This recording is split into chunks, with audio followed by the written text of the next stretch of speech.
Vous n'existez pas.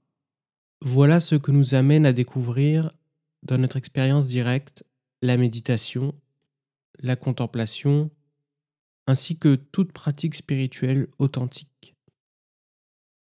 Vous, mais aussi le monde et les autres, n'existez pas. Et moi non plus d'ailleurs. Rien n'existe. Alors, énoncée comme cela, cette affirmation pourrait paraître paradoxale, insensée, voire effrayante. Je vais donc préciser un peu le propos. Vous n'existez pas, du moins pas tout à fait comme vous avez l'habitude de concevoir votre existence. Vos sens, vos conditionnements, vos automatismes et les histoires que vous vous racontez depuis toujours vous trompent.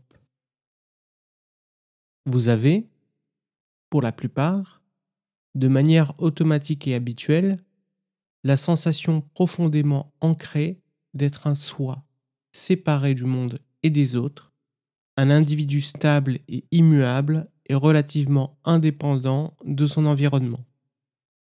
Mais est-ce bien vrai? Cette sensation, cette intuition, résiste-t-elle à l'analyse, à l'investigation et à la contemplation? En réalité, il est possible de découvrir par vous-même, avec pour seuls outils votre attention, vos sens et vos perceptions, et sans avoir à croire quoi que ce soit et qui que ce soit, et surtout pas ce que vous écoutez actuellement, une réalité qui pourrait a priori paraître incroyable, déroutante, contre-intuitive, voire être considérée comme un déni nihiliste de la réalité.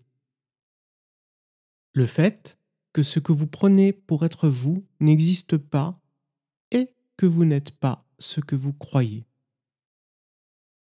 Grâce à une observation attentive et méthodique de votre expérience directe et immédiate, de votre expérience sensorielle consciente, vous pouvez découvrir que ce que vous considérez être vous, votre ego, votre corps, vos souvenirs, votre nom, votre identité, votre histoire, vos souffrances, vos préférences, vos pensées, vos névroses, votre imaginaire, éventuellement votre cerveau ou votre tête, tout cela n'est qu'un agrégat de phénomènes temporaires, transitoires, fluides et mouvants, composés de sensations, de pensées, de sons, d'images, qui surgissent et disparaissent de manière spontanée, et dont vous êtes conscient, dont vous faites l'expérience. Vous réalisez ainsi que ces phénomènes, que vous considérez habituellement sans trop y prêter attention être vous, sont interdépendants et ne sont pas isolés du reste de votre expérience, c'est-à-dire du monde, les arbres, la télévision, le canapé, la pomme et l'infinité de choses dont vous avez l'expérience, et des autres. Il n'y a à l'analyse et dans l'exploration de votre expérience directe aucune frontière. Lorsque vous cherchez, vous ne trouvez ni séparation sensorielle entre votre monde intérieur, qui serait vous, et le prétendu extérieur, qui serait le monde et les autres. Lorsque vous cherchez où se trouve celui qui pense vos pensées, celui qui ressent vos sensations, celui qui entend les sons, vous ne trouvez rien. Lorsque vous cherchez le centre précis, stable et immuable que vous pensiez de manière un peu confuse être vous, celui-ci disparaît et s'évanouit comme l'obscurité s'évanouit au contact de la lumière. Il n'y a au fond que de l'expérience et la connaissance de cette expérience. Ces deux termes de l'équation étant inséparables et même synonymes, car sans connaissance de l'expérience, il n'y aurait pas d'expérience.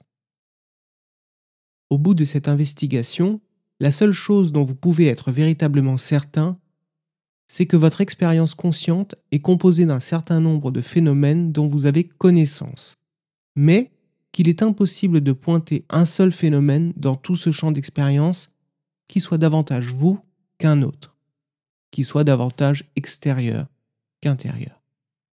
Vous n'êtes rien parmi tout cela.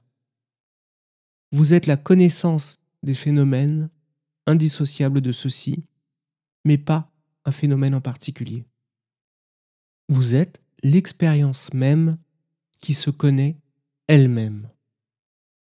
Vous êtes à la fois le contexte et les événements qui s'y déroulent. Et de ce fait, tout ce que vous expérimentez se trouve en vous, dans votre champ de conscience.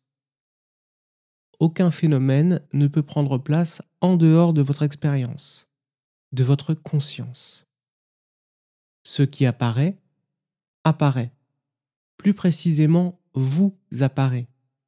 Qu'il s'agisse du paysage que vous voyez, de la sensation de votre assise, du chant de l'oiseau que vous entendez, de vos croyances, de votre personnalité, de votre impression d'exister, de vos amis, de votre famille, de vos peurs, de vos doutes. Tout cela vous apparaît et est régi par des lois, et notamment celles des causes et des effets, et de l'interdépendance. Et dans ce cadre, vos actions ont des conséquences. Mais alors, d'où viennent tous ces phénomènes et d'où vient la connaissance même de ces phénomènes? Cette question est encore un phénomène qui apparaît et disparaît, simplement. Il est possible d'explorer, de chercher à trouver dans votre expérience directe une réponse à cette interrogation, et je vous encourage à le faire.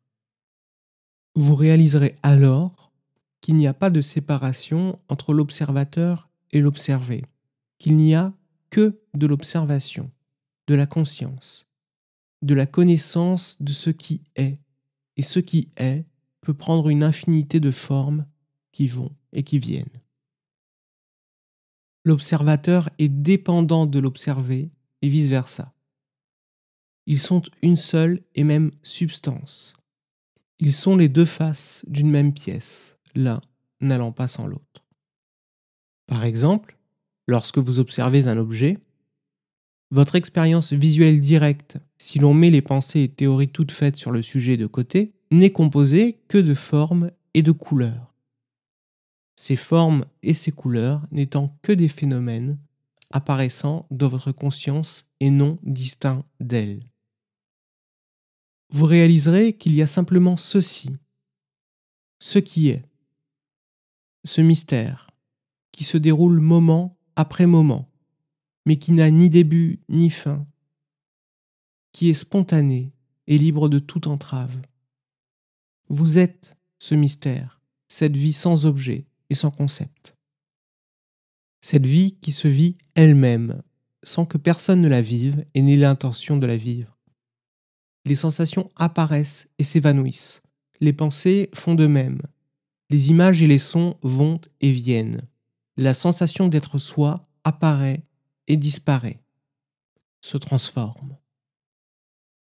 Mais alors, en quoi cette découverte, cette réalisation serait importante? Une telle découverte ouvre la porte vers un bonheur et une paix inconditionnels et ne dépendant pas des circonstances. C'est une vision qui libère. L'ego, comme tout ce que vous expérimentez, est un objet dont vous êtes conscient et non le sujet de votre vie. Ce n'est pas vous, mais pourtant vous vous identifiez à cet objet et le chérissez. Et cela a pour effet de créer un cycle de désir et d'aversion qui crée de la souffrance.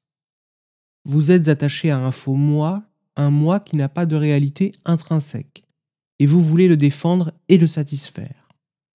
Or, vouloir défendre ou satisfaire quelque chose qui n'a pas de réalité intrinsèque, indépendante et immuable est une tâche impossible qui ne peut que créer de la souffrance. La libération de l'attachement à cet ego qui n'existe pas vous ouvre les portes d'un bonheur inconditionnel. Il est important de préciser ici que le but de la méditation ou de la pratique spirituelle authentique n'est pas la destruction de l'ego. Car rappelons-le, l'ego n'existe pas réellement. Il s'agit d'un ensemble de phénomènes qui apparaissent et disparaissent de façon impersonnelle, selon un ensemble de causes et de conséquences, se déroulant dans votre expérience consciente. Dans le même ordre d'idées, certains à ce stade pourraient être effrayés et se dire: une telle réalisation n'est-elle pas néfaste à notre bon fonctionnement? Le fait de découvrir que rien n'existe, que notre ego n'existe pas, que le monde et les autres n'existent pas, ne va pas nous rendre nihilistes? Cela serait une incompréhension. Cette réalisation n'implique pas qu'il faille négliger cet ensemble de phénomènes que vous considérez être vous et disparaître dans l'inaction, la léthargie, la dépression, la cruauté ou la consommation à outrance, car rien n'aurait d'importance. Les actions, les intentions, les impulsions et la vie continuent d'apparaître et de disparaître. La loi des causes et des effets reste en vigueur. Vous découvrez simplement que pour mettre fin à la souffrance, il ne faut s'attacher à aucun phénomène de votre expérience consciente et ne pas les considérer comme des réalités intrinsèques et indépendantes de vous.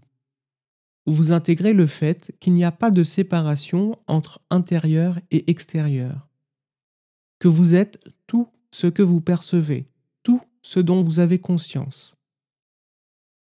Vous êtes à la fois l'arbre, les étoiles, le bruit du train qui passe, la colère, l'indignation, l'incompréhension, la joie, le saint et le psychopathe, les pensées tristes, les pensées heureuses, vos meilleurs amis et votre collègue désagréable.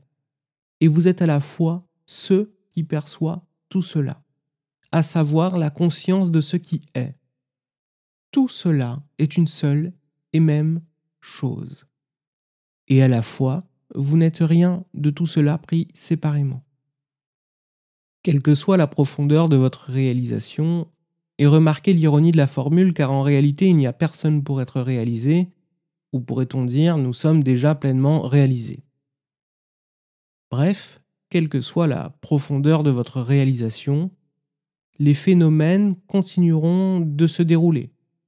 La sensation d'être soi, même si vous ne vous y identifiez plus, la sensation de l'autre, la sensation du monde, apparaîtront et disparaîtront, selon une infinité de causes et de conséquences indépendantes de la volonté d'un prétendu ego. Votre subjectivité ne disparaîtra pas, mais vous savez et ressentez qu'il ne s'agit que d'une expérience et non de vous. Ainsi, si vous voulez être heureux, si vous voulez vivre en paix, ce qui, si vous y réfléchissez bien, est la motivation de l'intégralité de vos actes, des plus beaux aux plus horribles, il est important de réaliser dans votre expérience directe que vous n'êtes pas cet ego, ce faux moi prétendument séparé du monde et des autres, disposant d'un soi-disant libre arbitre indépendant des circonstances dites extérieures. Il est important de voir que les phénomènes de votre expérience consciente sont impermanents et que s'identifier à une portion de cette expérience, notamment à l'ego, et s'y attacher, mène à la souffrance. Ayant réalisé que chaque phénomène qui apparaît en vous est une partie de vous, vous ne pourrez faire autrement que prendre soin du monde et des autres comme vous prendriez soin de votre prétendu corps ou votre prétendu esprit. Vous ne pourrez faire autrement que de prendre soin de l'ensemble des phénomènes comme vous prendriez soin d'un être cher, d'un enfant, avec amour et compassion. Vous découvrez qu'il convient pour être heureux et en paix de faire le nécessaire pour qu'il y ait le moins de souffrance dans le théâtre de votre vie, et de vivre en accord avec la réalisation que vous êtes l'intégralité de votre expérience. Vous avez l'intuition qu'il convient pour être heureux et en paix de faire ce qui est juste, ce qui est bon pour l'ensemble de l'expérience, pour éviter que telle ou telle portion de l'expérience ne génère de la souffrance, ou à tout le moins pour diminuer cette souffrance. Et cela inclut votre prétendu ego, qui continuera de se manifester. Il convient donc, pour agir en cohérence avec votre réalisation, de faire le bien du monde et des autres, mais aussi de s'assurer de votre bien-être psychologique et corporel pour que ce prétendu ego puisse agir au mieux dans le monde. Et bien sûr, ce ne sera pas parfait. Mais comme vous n'êtes pas séparé de l'expérience, vous êtes l'expérience. Vous serez heureux et en paix.